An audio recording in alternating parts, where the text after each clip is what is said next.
Welcome to the Deep Dive. If you are listening today, you are what we like to call the learner. You're the kind of person who loves a good aha moment, someone who really wants to understand the invisible forces that are shaping the organizations you care about. Yeah, the stuff happening right under the surface. Exactly. And today, we are digging into a stack of notes and readings centered around a really profound document. It's called Building Systems That Carry Spiritual Life. It is a phenomenal read. So much to unpack. There really is. And to start us off, I want you to think about how we protect precious things. Yeah. Like when we build a fortress, we operate on this really basic assumption, right? Yeah. The thicker the walls, the safer the treasure. Right. Keep all the bad stuff out. Right. So think about the Svalbard Global Seed Vault. It's way up in the Arctic Circle. Oh, yeah. The Doomsday Vault. The Doomsday Vault, exactly. Yeah. It's buried deep inside a mountain, totally surrounded by permafrost. You lock it down behind these massive steel doors. You regulate the temperature to, exactly minus 18 degrees Celsius. Wow. Yeah, and you build in all these redundant layers of security. And because of that, those seeds stay perfectly, immaculately preserved. I mean, it is the ultimate sterile environment, Yeah. Completely insulated from the elements, safe from pests, safe from any kind of corruption. It is. But there is this crucial paradox built into that kind of extreme protection. Because, yes, a seed in a freezing vault is perfectly safe, but it is also completely dormant. Right. It can't do anything. Exactly. It Yes. cannot do the one thing a seed is actually designed to do. It can't grow. To actually get a harvest, you eventually have to take that seed out of the vault, you have to put it in the dirt, expose it to unpredictable weather, and just let the outer shell break open. Which inherently introduces risk. I mean, the soil is messy, the climate is totally unpredictable, bugs might eat it. Yeah, it's incredibly risky. But that tension, that exact tension between preserving something in a sterile vault versus planting it in the messy soil, that is the absolute center of our deep dive today. It really is the core of everything we're looking at. Okay, let's unpack this. The core mission of this document explores a hidden paradox. What if the very administrative systems that we design to protect an organization or a ministry are quietly suffocating its actual life? And we should establish the stakes here, because this goes far beyond just a standard corporate restructuring guide. Right, this isn't just about how to hold a better board meeting. No, not at all. We are really looking at the theology of structure, because whether you are looking at a 2,000-year-old religious tradition or like a nonprofit startup that launched 6 months ago, every movement faces the exact same gravitational pull. They all drift in the same direction. They do. They begin to confuse order with fruitfulness, and they start to mistake control for health. Which is so relatable because almost everyone has a system. If you have more than 10 people in a room trying to get something done, you need a system just to figure out, who's bringing the coffee and who is locking the doors at night. You have to have basic administration. You do. But the document poses this diagnostic question that just completely stopped me in my tracks. It asks, what kind of life does your system actually carry? Right. Is it living or dead? Yeah. Is your organization functioning as a living, breathing organism? Or is it just a beautifully organized graveyard? A beautifully organized graveyard. That is such a haunting phrase. It really is. So to understand how an organization ends up as a graveyard, we have to look at how these systems begin, right? We do, and the source material makes a really important concession right off the bat.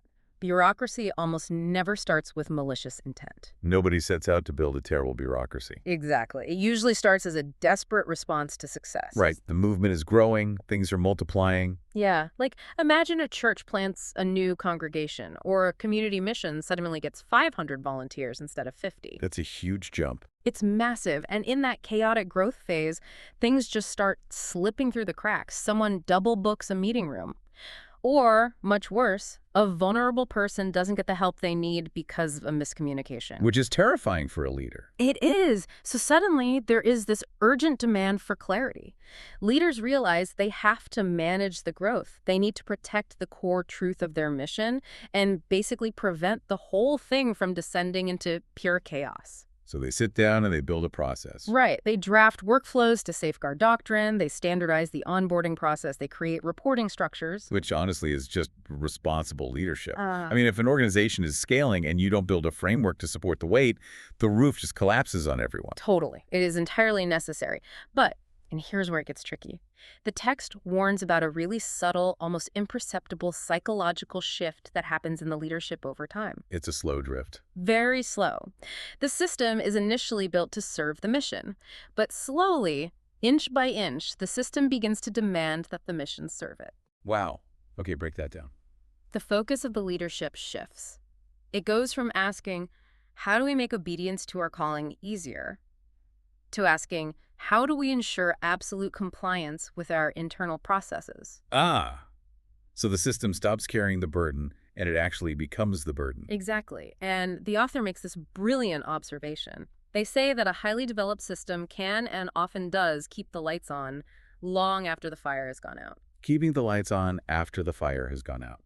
That phrase has been ringing in my head ever since I read it. It's brutal, isn't it? It's brutal because it implies that you can have the full calendar of events. You can have incredibly polished branding. You can have these perfectly efficient staff meetings where everyone is hitting their key performance indicators. Yep, the whole machine is humming. But the essential organic life of the movement is just dead. The machinery shows visible competence, but the atmosphere is completely hollow. And the source points to a really specific historical group to show what this looks like. They point to the Pharisees in the first century as the ultimate case study of this tragedy. Which is interesting because culturally, we usually just caricature the Pharisees as these cartoonish villains. Right. Like hypocrites who didn't care about God. Right, but historically that's not accurate at all. They were preservationists. They were trying to protect things. Very much so. They were meticulous scholars who genuinely wanted to protect the purity of their faith during a time of really intense Roman occupation. They were building a seed vault. That is exactly what they were doing. They looked at the law of God, and to make sure no one ever accidentally broke it, they built this intricate fence of sub-laws all the way around it. Like a buffer zone. Yes. They could classify and measure and regulate every single aspect of daily life, like literally how far you could walk on the Sabbath or the exact proper way to wash a cup. Just total micromanagement of daily life. Right. But in their absolute obsession with preserving the parameters of the faith, they became completely blind to the actual life of the faith. They were guarding a tomb. Right, because when the actual living presence of God showed up in the person of Jesus, standing literally right in front of them, their system couldn't recognize him. Because he didn't fit their regulatory framework. Wow. So their system was flawless, but it was ordered around the idol of institutional stability rather than actual spiritual vitality. Exactly. But that brings up a really difficult tension. Because if the danger of structure is that it can suffocate life, it is so tempting to just swing the pendulum all the way to the other side. Oh, the anti-institutional swing. Exactly. You just want to tear down all the rules, burn the employee handbook, and just let everyone operate on pure, spontaneous passion. No rules at all. But the source material pushes back on that mindset pretty hard. It does. It says God is not anti-structure. Not at all. The biblical narrative is deeply, deeply invested in the concept of holy design. Just look at the opening pages of Genesis. The creation story. Yeah. Creation is depicted as this process of bringing profound, deliberate order out of formless chaos. God separates the light from the darkness. He separates the land from the sea. It's all about categorization and boundaries. Right. Or look at the construction of the tabernacle in the book of Exodus. Oh, that is such a good example, because reading through those chapters can honestly feel like reading a municipal zoning code. It is incredibly dry and specific. Down to the exact measurements of the curtains, the specific type of wood you have to use, the exact clasps used to hold the tent together. Right. It relied on incredibly precise architectural and administrative design, but, and this is the critical distinction the text makes, biblical order is never self-justifying. What does that mean, self-justifying? It means the tabernacle wasn't holy because it was a great feat of engineering or because the organizational chart of the priests was perfectly symmetrical. It wasn't about the design itself. Right. It was holy exclusively because the presence of God dwelt inside of it. So order is beautiful when it serves as a vessel for life, but it becomes deadly the absolute moment it tries to replace that life. Exactly. And that brings us to the really hard question. How do we actually build a vessel that doesn't eventually become a tomb? How do we build what the author calls redeemed order? And he also points to a specific historical crisis to show what this looks like in practice. It's in the book of Acts, chapter 6. The early church in Jerusalem. Right. So this early Christian community is experiencing explosive, unprecedented growth. Thousands of people are joining. But with that massive scale comes a really severe logistical failure Which happens in every growing movement. every time. So the widows in the community were entirely dependent on the church for their daily food distribution. But the Hellenistic widows, the Greek-speaking Jews, were being neglected, while the Hebraic, Aramaic-speaking widows were being taken care of. And we should clarify, this wasn't just a minor administrative hiccup where someone forgot to update a spreadsheet. Right, this wasn't a small oversight. This was a massive crisis. It threatened to fracture the entire movement along cultural and linguistic fault lines. It was a failure of justice. So the 12 apostles, who are the central leaders of this massive new movement, suddenly have a huge problem on their desk. And their response is so fascinating to me because of what they don't do. Right. Their instincts are totally different from ours. If I'm a leader and a scandal like this happens under my watch, my immediate instinct is to consolidate control. Oh, absolutely. Damage control. Yes, I would want to personally oversee the food distribution. I'd set up a central oversight committee, and I would make sure every single piece of bread is accounted for by my own hands, just to ensure the mistake never happens again. Which is the exact instinct of the seed vault. Control the environment. Exactly. But the apostles do the exact opposite. They realize that if they personally try to manage this crisis, they're going to have to abandon their primary calling, which is prayer and teaching the word. They recognize that they themselves are the bottleneck. Yes. So they instruct the community to select 7 men of proven character and wisdom who become the first deacons, and they completely delegate the authority and the administration of the food program to them. And what I find so compelling about this, especially looking at the sociology of it, is that the problem was a cultural blind spot, right? The Greek-speaking widows were the ones being neglected. Right. And if you look at the names of the 7 men the church chooses to fix the system, Stephen, Philip, Prochorus, they are all Greek names. Oh, wow. Yeah, they didn't just build a new bureaucratic department. They literally localized the power by handing the system over to the exact demographic that was being marginalized. That is incredible. They built a structure specifically designed to distribute life and authority out to the edges, rather than hoarding it at the center. And the text notes the immediate result of this administrative decision. Acts says that because of this structural shift, the word of God continued to increase and the number of disciples multiplied greatly. So the proper administration didn't slow the mission down, it accelerated it.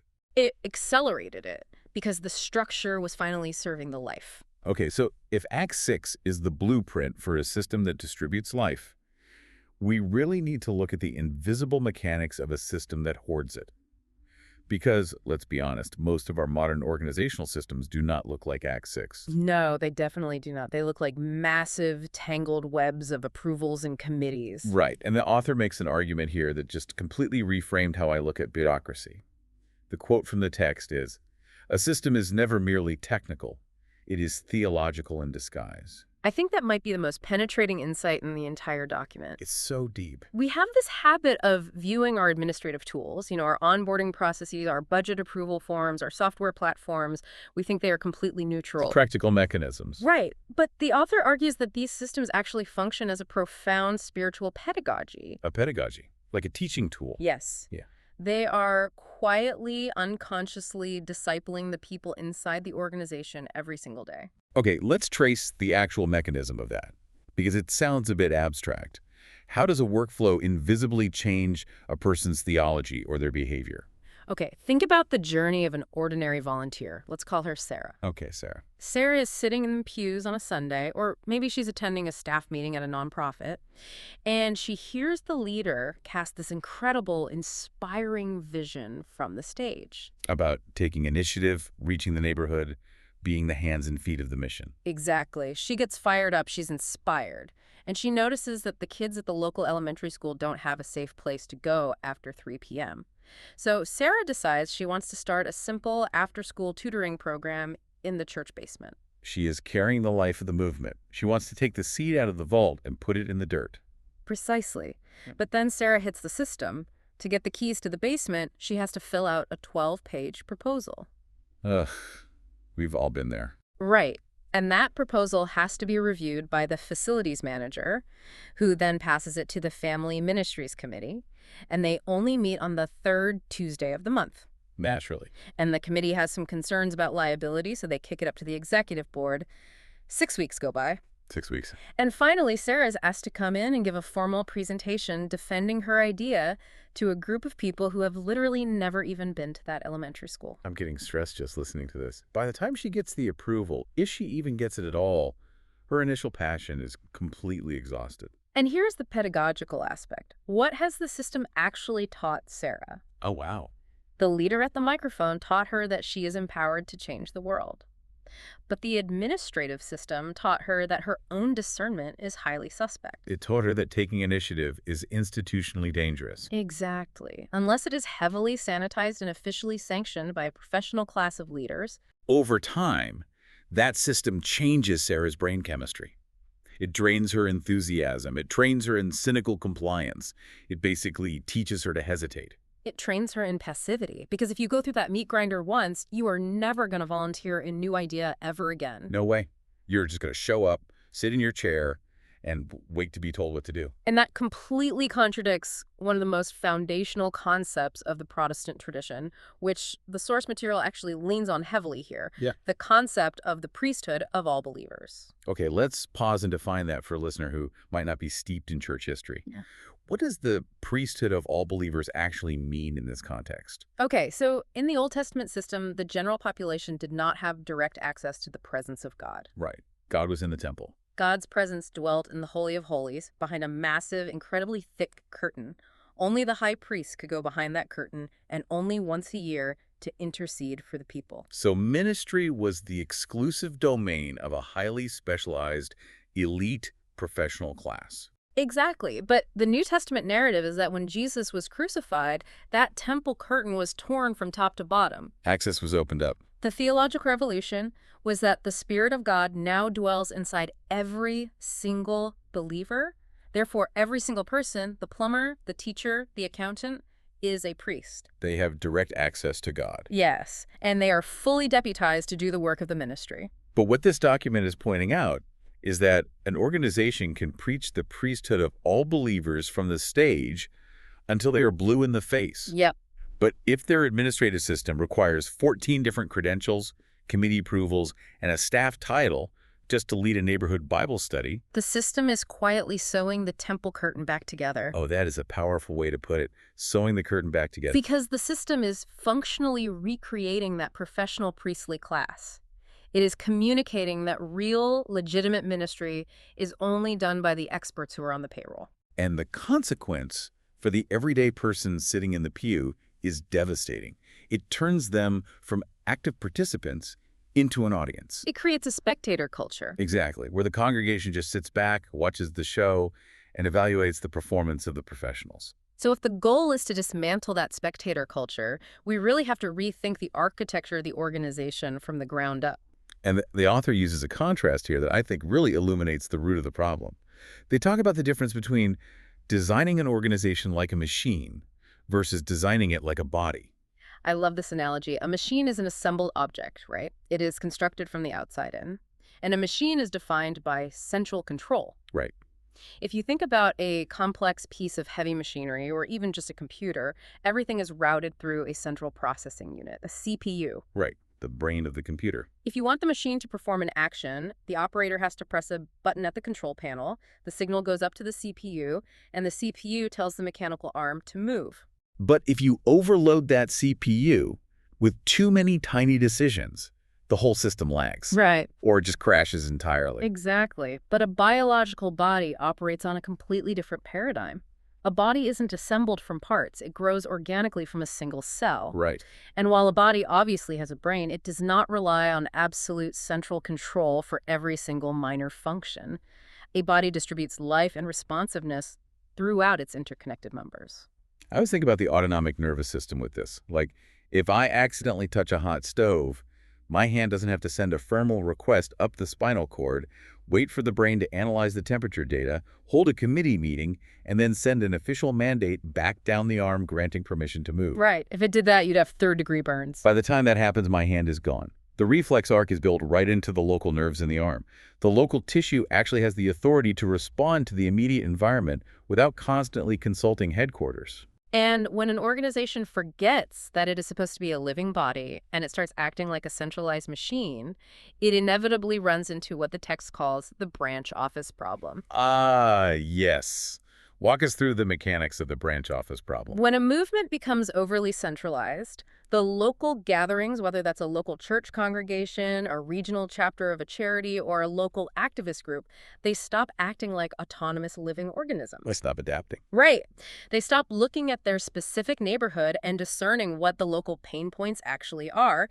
Instead, they begin to behave like a corporate franchise of a fast food chain. They just execute the playbook. Exactly. A branch office doesn't invent new recipes. It just thaws the frozen burgers sent down from corporate and sells them. It exists merely to extend decisions that were made in a boardroom hundreds of miles away. I can just imagine the sheer frustration of a local leader in that scenario. Yeah. Like, let's say I'm pastoring a small church in a rural working-class town that has just been devastated by a factory closure. Oh, yeah. Real heavy local trauma. Right. My community is dealing with sudden, massive unemployment and the associated spikes in addiction and depression. But headquarters sends down the mandated 6-week, highly produced video curriculum on navigating corporate burnout in the tech sector. It is entirely disconnected from the reality on the ground. Completely irrelevant. And the local leader is forced to become a middle manager. They're just peddling irrelevant solutions rather than being a shepherd responding to the actual bleeding people right in front of them. It totally stifles contextual wisdom. And on a macro level, it makes the entire movement incredibly fragile. Because it centralizes the life support. Yes. If the headquarters gets embroiled in a scandal, or if the central charismatic founder retires or falls from grace, the entire network of branch offices just collapses. Because they don't know how to carry the life themselves. Right. They've only ever been taught how to download instructions. Which brings us to the urgent necessity of reversing this drift. If the centralized machine model is suffocating the life of these movements, how do we actually rebuild the autonomic nervous system? Well, the document provides a very specific structural blueprint for this recovery. And it's broken down into 3 sequential steps: simplify, localize, and multiply. Okay, let's start with the first step. Simplify. And I feel like we have to be really careful here because in our modern, highly educated culture, simple is often used as a pejorative. Oh, definitely. We equate it with stupidity. Right. We hear simplify.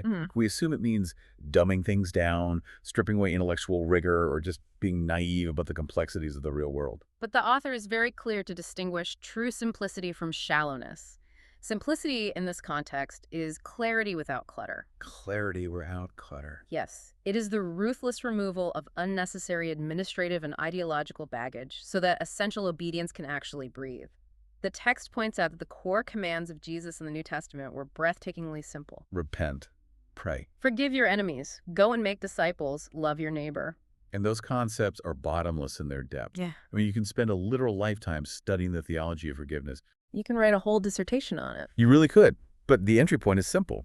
You do not need a master's degree in ancient Greek to understand that you are supposed to forgive the person who wronged you. And the strategic advantage of that simplicity is that it makes the system anti-fragile. Let's say more about that. Anti-fragile. A fragile system, like a highly complex, overly engineered program, it only functions when conditions are absolutely perfect. It requires expert oversight, massive financial budgets, pristine lighting, perfect Wi-Fi. If one thing breaks, the whole show stops.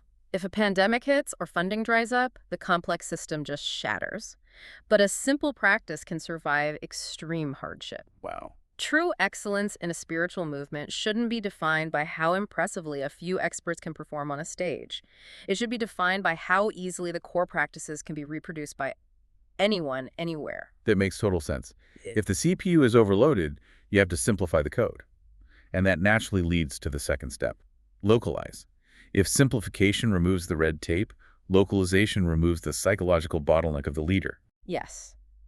It is the conscious decision to build that autonomic nervous system we talked about. But the text makes a really interesting point, that localization isn't just a clever corporate management strategy. It is fundamentally an act of profound trust. To localize means that authority, capacity, and permission are deliberately distributed among trusted people at the grassroots level. It is the leadership essentially saying, We trust the Holy Spirit residing in you just as much as we trust the Holy Spirit residing in the executive boardroom. Therefore, you have the authority to respond to the needs in front of you. Exactly. And there is an analogy in the text that paints this picture perfectly. It's the vine in the wall versus the vine in a box. Oh, I love this part. Imagine a beautiful, living vine growing freely along a large stone wall. The wall is the structure. It provides support, it gives the vine a surface to climb, but it does not confine the vine's direction. The vine naturally adapts. It finds the cracks, it reaches for the sunlight, it grows organically based on the specific microclimate of that exact wall. Right. Now contrast that with a vine growing inside a tightly constructed wooden box. The gardener who built the box probably has really great intentions. They want the vine to look neat, they want it to fit a specific aesthetic. They want it on brand. Exactly, on brand. So every time a branch reaches outside the perimeter of the box, the gardener snips it off.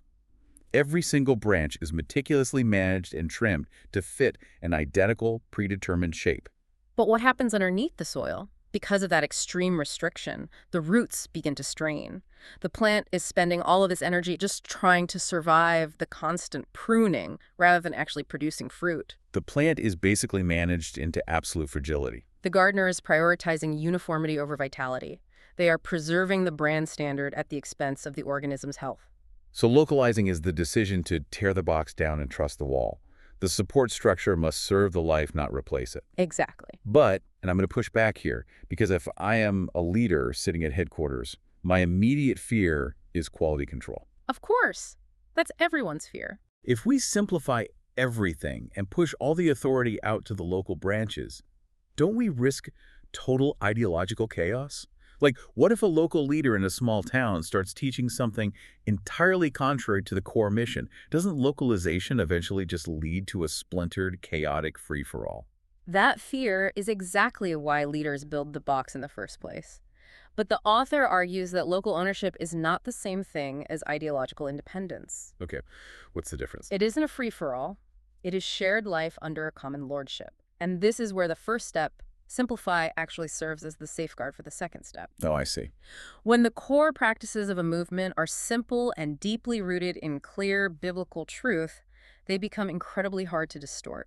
It's the difference between a commercial espresso machine and a French press. Oh, that's a great way to put it. If I deploy a $10,000 espresso machine to 100 different branch offices, I have to fly out a certified technician to calibrate the pressure, train the staff, and constantly monitor it to make sure they don't break it. The complexity actually requires central control. Yes, but if I give every office a simple French press, a bag of good coffee and hot water, I don't need to micromanage them. The tool is so simple, the mechanism is so clear, that the simplicity itself is the quality control. That's brilliant. And in that French press model, the central headquarters doesn't disappear. Its fundamental posture just changes. It shifts. It shifts from being a throne that demands compliance to being a servant that provides resources. The center exists to offer wisdom, identify resources, and maybe gently guard against major doctrinal drift. Right. But it absolutely refuses to suffocate local initiative. It trusts that a grandmother teaching her grandchildren or a young college student leading a dorm Bible study can carry the exact same gospel life without needing a bureaucrat to constantly translate it for them. Which brings us perfectly to the third step, Right. multiply. Because if you have simplified the practices and you've localized the authority, the natural result is multiplication. The seed breaks open and actually spreads. But to really understand what this looks like in the wild, away from the sterile seed vault, we need to look at the exact environment where this messy, beautiful multiplication is supposed to happen. And the document introduces a term here that anchors this entire philosophy, the barangay. The barangay is such a fascinating concept. The term originates in the Philippines. It refers to the smallest administrative division, like a local neighborhood, a village, or a small district. It is the immediate, hyper-local community. Yes. But the author elevates the word barangay from just a geographic term to a profound theological laboratory. It represents the scale of human life where people are actually truly known. It's not the stadium, it's not the broadcast, it's the alleys, the kitchens, the break rooms, the local markets. Right. It's the scale of life where you literally cannot hide behind a polished public persona. And the text argues that deep spiritual transformation does not happen at an abstract distance.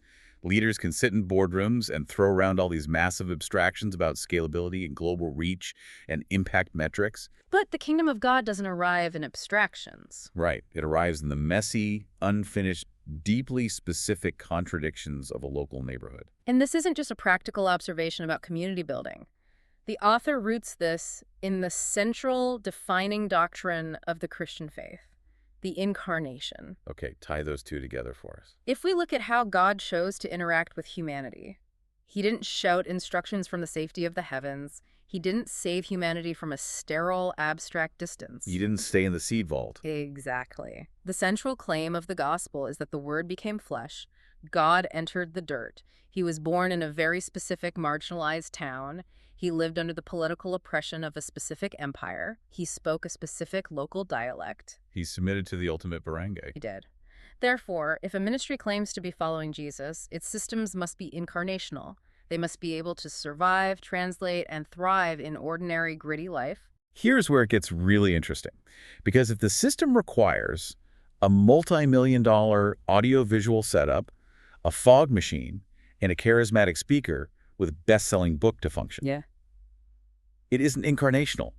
It's just an event. Right. It's a production. And the text gives these beautiful, incredibly grounded anecdotes of what ordinary kingdom carriers actually look like when the system finally gets out of the way. They are so powerful. It's a mother, exhausted at the end of the day, teaching her children how to pray at a sticky kitchen table. It's a tricycle driver in Manila sharing his testimony with a passenger during a commute. Or a small group of nurses meeting in a hospital break room after a grueling 12-hour shift, just opening a Bible, and then slowly multiplying into 2 groups and then 3. None of those scenarios can be micromanaged by a central committee. None of them require a complex bureaucratic machine to operate. No, they require obedience. They require the presence of the Holy Spirit. And they require an organizational structure that is simple enough to just let them run. This completely flips the modern corporate definition of a successful organization on its head. It really does. For the last few decades, success has been defined by centralization. Success is building a massive, pristine headquarters and convincing thousands of people to travel out of their messy, complex neighborhoods to come sit in your controlled environment for 90 minutes a week. But the author is saying that true success is the exact opposite. Success is getting the mission out of the pristine headquarters and embedding it permanently into those messy kitchen tables. The ultimate test of a system is whether the gospel can actually travel. The text emphasizes over and over that the Holy Spirit has a distinct preference for using ordinary, uncredentialed people. Right. Fishermen, tax collectors, tent makers. Exactly. If your administrative system only works when highly trained professionals are running it in a tightly controlled environment, it has unlearned how to minister the way Jesus did. The barangay is the stress test. It proves whether the life you are carrying is real or if it is just a product of institutional momentum. I am trying to put myself in the shoes of a listener right now. Like, if I'm managing a team, sitting on a church board, or running a department, I am mentally mapping out all my workflows right now. My approval processes, my leadership pipelines. You're sweating a little bit. I'm sweating. And the burning question is, how do I know? How do I objectively test if the systems I have built are living vines on a wall, or if I have inadvertently built a beautifully painted box that is choking the roots? Well, the author anticipates that exact question, and they provide a framework for what they call a spiritual audit. A spiritual audit. Yes, and it requires a level of unflinching honesty. Yeah. Because systems are incredibly seductive. They whisper promises of predictability, safety, and control. We fall in love with them because they make us feel secure. We do, so we have to actively, constantly interrogate them. What are the specific diagnostic questions we should be asking our systems? The first question cuts right to the core. Does this system make basic obedience easier or harder? Easier or harder? Yeah. If a person in your community feels prompted to serve the poor, pray with a neighbor, or disciple a new believer, do they feel empowered to just do it? Or do they feel like they have to navigate a maze of permissions and protocol before they are allowed to obey? Wow. If obedience requires a permission slip, the system is broken. Second question. Does this system survive without constant centralized reinforcement? Yeah. If the charismatic founder, the lead pastor, or the executive director stepped away tomorrow, would the local branches continue to multiply?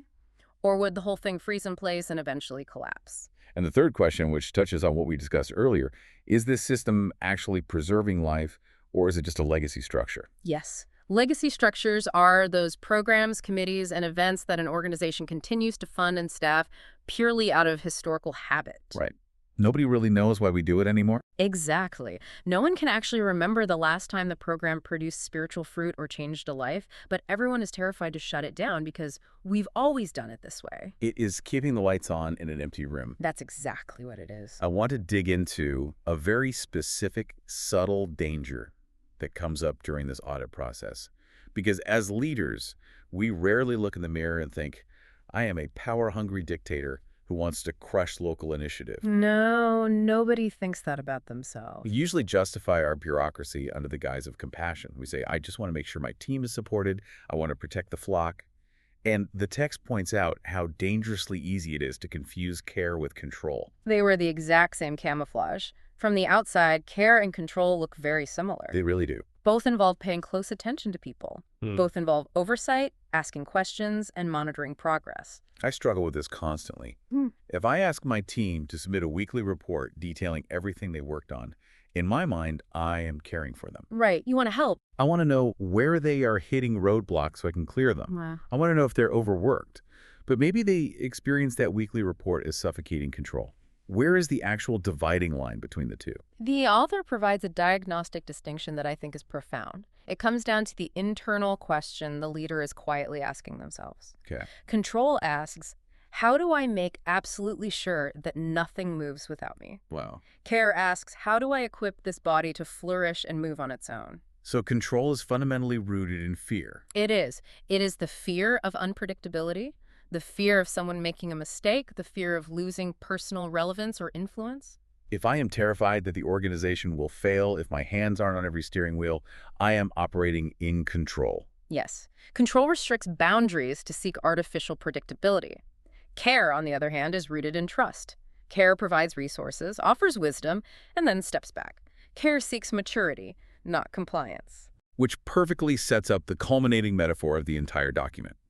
If we are supposed to build systems that offer care without exerting control, what does that actually look like structurally? The author compares healthy, life-carrying systems to scaffolding around a building under construction. It is the perfect image. I mean, if you walk past a construction site for a massive new cathedral or a skyscraper, the scaffolding is absolutely essential. You can't build without it. The workers need it to reach the high places. It provides structure, access, and critical safety. You literally cannot build the permanent structure without the temporary framework. But the crucial point is that no one travels to a city to admire the scaffolding. Right. You don't take pictures of The it. scaffolding is not the point. The scaffolding exists entirely to serve the building that is being constructed inside of it.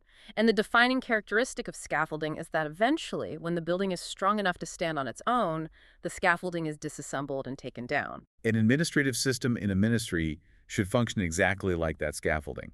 It is a temporary support structure designed to build the spiritual maturity and resilience of the people. It supports the formation of a living body that can eventually walk faithfully without needing the original builders to hold its hand. But implementing this requires a level of ego death and humility that is staggeringly rare in modern leadership. Because it requires you to actively design your own obsolescence. Yes.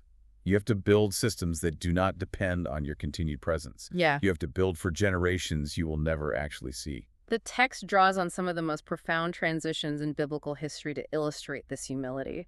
Just look at Moses. Such a great example. He leads the Israelites out of slavery through decades of wandering in the desert, carrying the crushing weight of this nascent nation. But when they finally reach the edge of the Promised Land, Moses realizes his specific structural role is finished. He doesn't cling to power. No. He publicly hands the leadership over to Joshua, steps aside, and literally goes up a mountain to die, allowing the people to enter the new era without him. Or John the Baptist. He is at the absolute peak of his cultural influence. He has massive crowds coming out to the wilderness to hear him. He has a whole system of disciples. Right. He was the guy. But the moment Jesus steps onto the scene, John's disciples come to him panicked, saying, "Hey, everyone is leaving our ministry to go follow this new guy." And John's response is the ultimate anti-control statement. He says, "He must increase, but I must decrease." John understood that his entire ministry was just scaffolding. The building had arrived, so the scaffolding needed to come down. A true kingdom builder is not trying to construct an empire that requires their face on the letterhead forever. No. They are trying to create structures that are humble enough and flexible enough to eventually disappear into the daily, quiet, decentralized faithfulness of ordinary people. If you are listening to this right now, I want to invite you to do a quick thought experiment. Think about a project you lead, a volunteer team you coordinate, or a department you manage. Picture it in your head. If you were to completely unplug, no emails, no texts, no check-ins, and you stepped away for 6 months, what would happen? That's the real test. Would the people you lead know the core mission simply enough to keep executing it? Would they feel empowered to adapt to new challenges? Or would the entire apparatus grind to a halt and collapse because you weren't there to press the buttons on the control panel? Wow. If the answer is that it would collapse without you, you have to ask yourself a very hard, very honest question. Are you actually building a movement that carries life? Or are you just building a monument to your own indispensability? That is the definitive measure of a life-carrying system right there. The ultimate metric of success is not whether the complex machinery built survives your departure. It is whether the invisible life you cultivated continues to multiply and move outward when you, the original builder, are long gone. We have covered massive ground today. We really have. We started by looking at the tragedy of the beautifully organized graveyard, how our desperate attempts to manage growth can slowly turn our systems into self-justifying machines that just keep the lights on after the fire's gone out. We explore the invisible pedagogy of bureaucracy, how complex approval processes quietly train passionate people into cynical passivity. Right, recreating a spectator culture that sidelines the ordinary believer. And then we looked at the antidote, the necessity of stripping away the clutter to simplify the mission. The profound trust required to localize authority like a vine on a wall rather than a vine in a box. And the ultimate goal of multiplying that life in the messy, ordinary dirt of the barangay. And finally, we confronted the uncomfortable line between care and control and the deep humility required to build scaffolding we are eventually willing to tear down.